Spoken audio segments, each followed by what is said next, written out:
Muy bien, seguimos adelante, denos likes. Los temas hoy son todos potentes. Este tema que trae María Migliore hoy es uno de los más recurrentes de la agenda.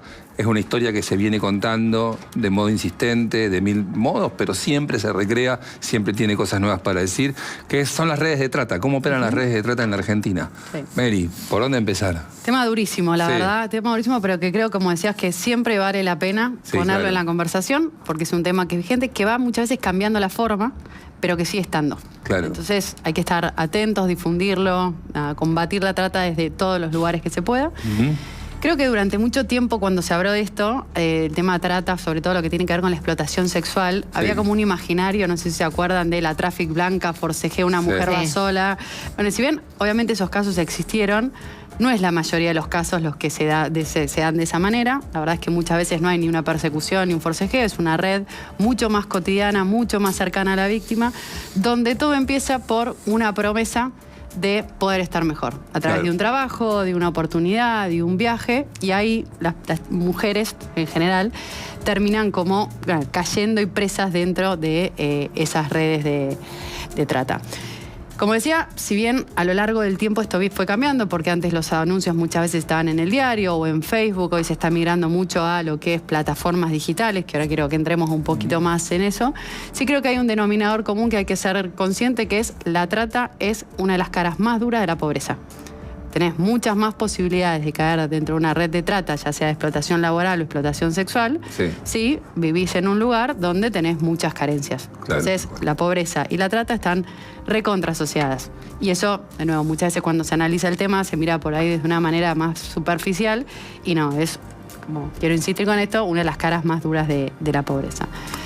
Entonces, en la Argentina, si nos metemos un poquito, la verdad es que hay mayoría de casos de trata vinculados a lo que es la explotación laboral, que a la explotación sexual, vinculados muchas veces a que cuando se hacen ese tipo de operativos en trata de explotación laboral, son familias enteras, no es solamente una persona quizás la que está dentro de esa red, sino bueno, una familia, padres, hijos, tíos, de todo un clan familiar que puede venir de afuera y está metido con eso. Si miramos desde el año 2008 hasta ahora, fueron más de 20.000 personas ya que fueron asistidas en algún tipo de este tipo de operativos. Estoy pensando, Mary, te interrumpo un segundo para aportar que un poco un punto de quiebre que pone como en transparencia a las redes de trata en la Argentina es el caso Marita Verón, que es 2007-2008, ¿no? El 2006. Caso, sí, es del 2002 en realidad, arranca. Menos. Claro, el tema es así, bueno, en todo el mundo, si querés, como la gran normativa o causa que empieza a trabajar de manera sistemática el tema de trata, es un protocolo internacional que se firma en el año 2000. A partir de 2002 aproximadamente, y como vos decías, a partir del caso de Marita Verón, este tema empieza a tener como mucha notoriedad. La verdad que Susana Trimarco es una mujer que ha luchado y sufrido muchísimo para que se avance mucho en la Argentina con todos estos temas. Hay un gran libro como por aportar que se consigue seguro en librerías y Saldado también debe estar, que es La Red de Sibila Camps. Yo tuve la suerte de ayudarla, la acompañé mucho en ese laburo. Mirá, durísimo. Entonces es un libro así. Sí, leí partes de eso. ¿Cómo lo laburó, por Dios? ¿Y cuándo la ayudaste? ¿Por qué la ayudaste? Pues yo en esa época, cuando ella escribe La Red, yo era su... Increíble, esta cosa de la vida. Yo era su editor en Clarín, en el diario Clarín. Mirá. Entonces Sibila estaba re involucrada con ese tema. Entonces en esas charlas de redacción, que ves cuando ves un compañero muy metido, venía y... Bueno, la acompañé en conversaciones, ¿no? Mirá. Y fui parte de todo ese proceso. Es un tema, la verdad, muy duro. Bueno, que de nuevo, que creo que hay que traerlo a la luz. Y esto decías, el caso de Marita Verón en la Argentina fue un punto de inflexión. En el año 2008, de hecho, se tipifica la ley que tipifica el delito de trata. Y en el 2012 se elimina lo que es el consentimiento de la víctima, las víctimas, para que las penas sean bastante más duras. Entonces, a partir de ahí, bueno, después también se crea la línea 145 y empieza a haber en la Argentina muchas más herramientas para trabajar este tema. Perfecto. Ahora, la verdad que cuando me quiero adentrar un poquito en todo lo que tiene que ver con lo que es la explotación sexual, que decía, si bien existe esta imagen de una gran red organizada, en general son redes mucho más chicas, más familiares, digo, está todo más cerca de lo que parece y sí suele haber muchas veces, en la enorme mayoría de los casos, una gran complicidad del Estado, ya sea a través de la justicia, a través de la policía, a través de la no intervención en los momentos específicos. Pero perdón, complicidad decís por inoperancia, por inacción o por activa. Las dos cosas. Mira, primero por ser parte de la red de trata. Por las dos cosas. Se diría primero por la inoperancia, seguro. Digo, no sé, tenemos el caso de 3 chicas muertas en Florencio Varela hace unas semanas, donde una era menor, tenía 15 años, debería estar en la escuela, y aparecen muchas cosas vinculadas a este tipo de cosas, y OnlyFans, explotación sexual, menores. Digo, hay alguien de todos los mecanismos que tiene el Estado, del nivel que te guste, debería haber intervenido. Y en muchos otros casos, sobre todo los que tienen que ver con muchas veces con el traslado también, bueno... ¿En el caso de las chicas es trata también? Del chico Mira, depende un poco después cómo intervenga la justicia. Una chica de 15 años que está vinculada a explotación sexual, digo, a mostrar videos en una plataforma como OnlyFans, por lo pronto merece que lo pensemos. Digo, ¿qué está haciendo esa chica? ¿A través de quién? ¿Y quiénes la están gestionando? Sí, quizá porque uno parece ignorancia, que uno vincula como la trata de una persona privada de su libertad ejerciéndole. Pero porque lo que pasa es que me parece que lo que hay que ver es cómo empieza, porque nunca es blanco-negro. Por eso yo lo que quiero como marcar son en general redes que están muy vinculadas a la diaria de una chica como... Nos salgamos del caso de Florencio Varela un segundo, pero el reclutamiento empieza como una promesa, con vení acá, que vos vas a estar mejor, te puedo dar un trabajo, te puedo dar una oportunidad de venir a trabajar, no sé, muchas veces como empleada doméstica o de distintas cuestiones. Lo que pasa después muchas veces es a las chicas las sacan de su lugar de origen, las desvinculan absolutamente de toda su red y empieza un mecanismo de presión psicológica que es muy fuerte. Primero, por ejemplo, si no sé, les pagaron un colectivo para llegar a donde están, me debes plata porque yo te pagué esto, quien las opera. Después, no sé, yo te doy de comer, con lo cual también me tenés que deber, genera una deuda general. Después hay amenazas constantes, hay un miedo de si vos te vas de acá, qué es lo que va a pasar con tus hijos, qué es lo que va a pasar con tu familia. Entonces empieza un mecanismo extorsivo muy, muy fuerte, que eso combinado con el aislamiento, y bueno, hace que muchas veces las víctimas no puedan salir de esa situación.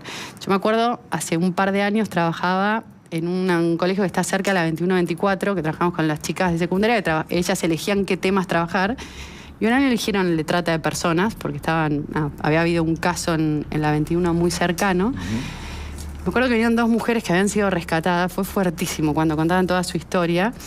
Yo me acuerdo mucho que una decía que ellas estaban en ese momento en lo que era un prostíbulo en la provincia de Buenos Aires, que se acordaba de una imagen que ella se podría haber escapado, pero era tan fuerte la presión psicológica que tenía de todo lo que le habían dicho de que le iban a matar a sus hijos, que si ella se iba de ahí, debía plata, iban a hacer cosas con su familia, que no tenía como la fuerza de poder encarar eso.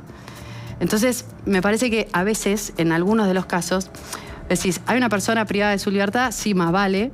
Hay un gris en cómo se va tejiendo toda esa operatoria que lo hace gravísimo.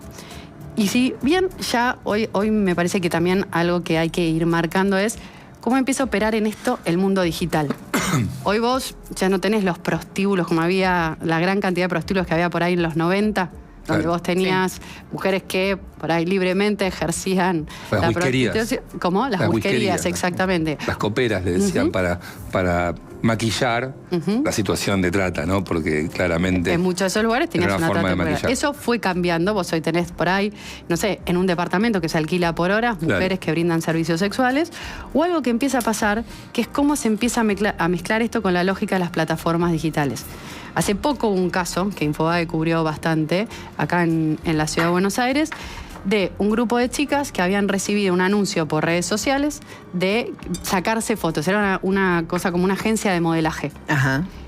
Llegan, también te vamos a pagar, le era un buen sueldo, $100, llegan a un departamento y había una persona que empezaba a operar, les manejaba la plataforma, que empezaba a operar de alguna manera como regente de toda esa situación, y a medida que pasaban los días, ¿qué era lo que pasaba? No era foto de modelaje, era foto de extorsión, de empezar a mostrar cada vez más tu cuerpo, de desnudo, empezaban después de eso, no solamente la parte de fotos digitales, sino de vinculación con ciertos clientes. Entonces, empieza a haber nuevos mecanismos de operar, pero en el fondo la dinámica es siempre la misma. Claro. Es una persona que está en una situación de vulnerabilidad, que alguien opera con su cuerpo y que muchas veces empieza a ver eso, una trama extorsiva fuerte que tiene que les priva como esa libertad. Total. Entonces, estos casos están realmente vinculados todos a contexto de pobreza. Me parece que vale la pena contar también que Argentina viene avanzando bastante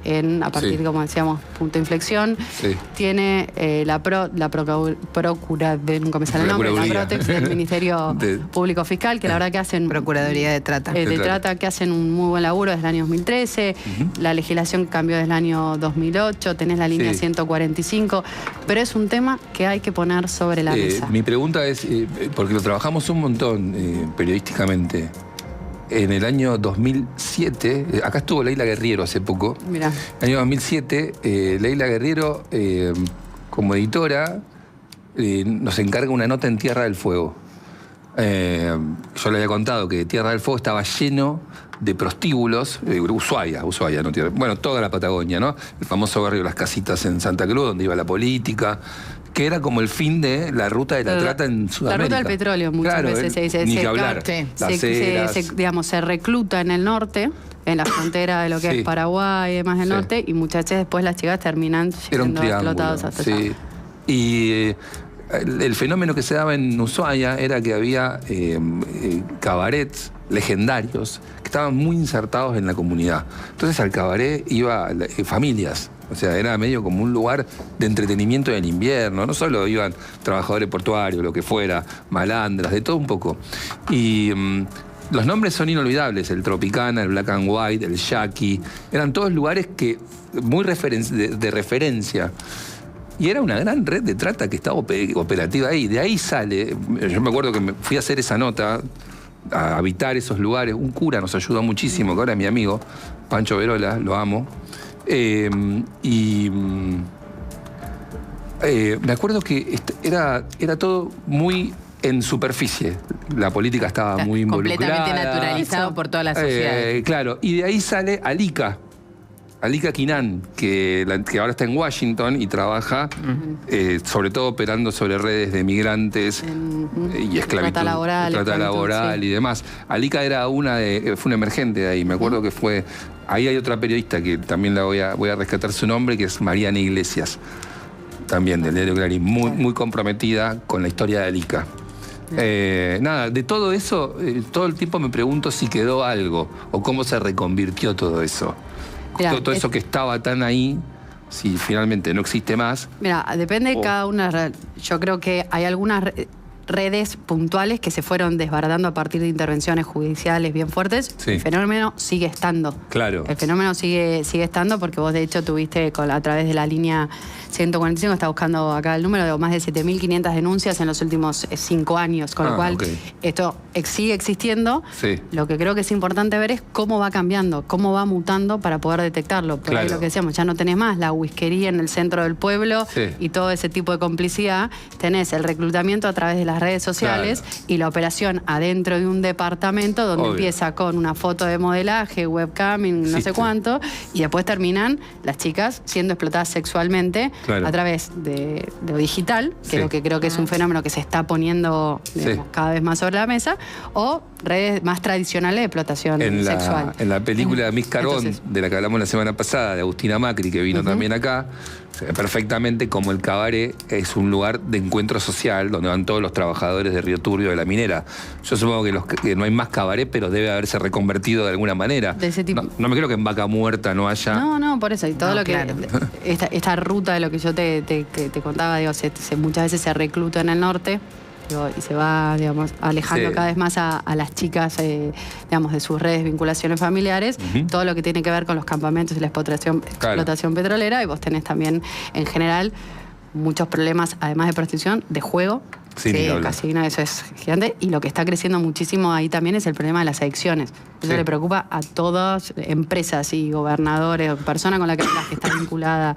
Son los tres temas. Los tres grandes temas que a veces me quedé pensando con lo que decías, y cuando contamos en los medios y cuando en la sociedad todo se naturaliza un poco o se relativiza, se romantiza un poco el asunto con la mirada que tenemos a veces sobre plataformas como OnlyFans. Yo creo que no se conoce del todo en este momento, realmente. Yo creo que hay una cosa que está emergiendo que es muy peligrosa y de nuevo, que no termina, creo que es nuevo el fenómeno, entonces no sé si diría se romantiza. Sí hablaba con alguien de la justicia ayer cuando estaba buscando algo de esta información y me decía, está creciendo la cantidad de denuncias, con lo cual el problema... Se trata a través de las... claro, usando sí, esas plataformas. Ese tipo de plataformas.